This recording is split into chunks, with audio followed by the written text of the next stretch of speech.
दशरथ जी और जटायु की मित्रता हुई।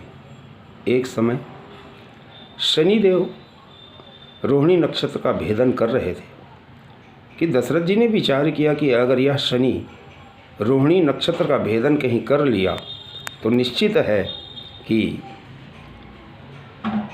12 वर्ष तक भयंकर अकाल पड़ेगा।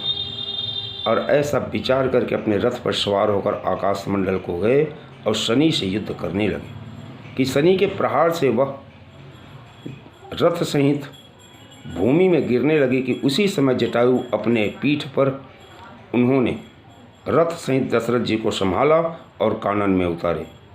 फिर दूसरी बार राजा दशरथ आकाशमंडल को अपने रथ पर गए और सहारास्त्र का प्रयोग करना चाहते थे कि उसी समय शनि ने देखा कि इसमें तो भयंकर प्रलय मच जाएगा। तो शनि देव वहाँ पर दशरथ जी के पास आए और आकर के उन्होंने दशरथ से कहा कि मैं रोहिणी नक्षत्र का भेदन नहीं करूँगा। फिर दशरथ जी वापस चले आए अयोध्या। इस एक समय भगवान राम के अवतार लेने से पहले जटायु का आगमन हुआ अयोध्या में। दशरथ जी ने भव्य स्वागत किया। उस स्वागत से अति आह्लादित हो गए जटायु जी। दशरथ जी ने कहा, सखा, तुमने मेरे प्राण की रक्षा की है, अगर तुम्हारी कोई इच्छा है तो मुझसे मांग सकते हो। जटायु ने कहा, सखा, मित्रता में आदान प्रदान नहीं होता। दशरथ जी ने कहा, तो भी मेरी तो इच्छा है, कुछ मांग। तो जटायु ने कहा, अगर ऐसी आपकी इच्छा है तो मैं संतानहीना हूँ, मेरी कोई संतान नहीं है। आप अपने प्रथम पुत्र को मुझे पुत्र के रूप में दे दीजिए। दशरथ जी ने यहीं पर वचन दिया था कि मैं अपने प्रथम पुत्र को आपको पुत्र के रूप में देता हूँ। फिर जटायु वहाँ से चले गए।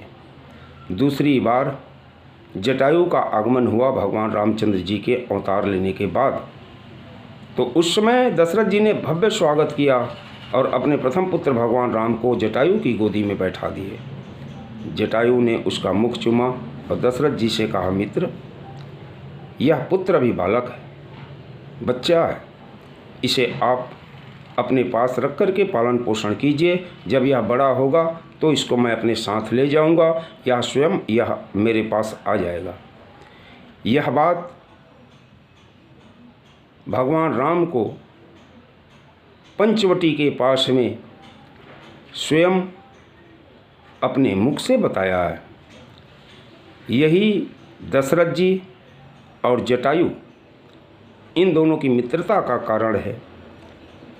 और इस बात को सुन करके इसीलिए भगवान राम ने अपने पुत्र का धर्म निभाया और अपने हाथों से जटायु का अग्नि संस्कार भगवान श्री रामचंद्र जी ने किया और जटायु को उन्होंने मुक्ति दी। बोले लखन श्री रामचंद्र की जय।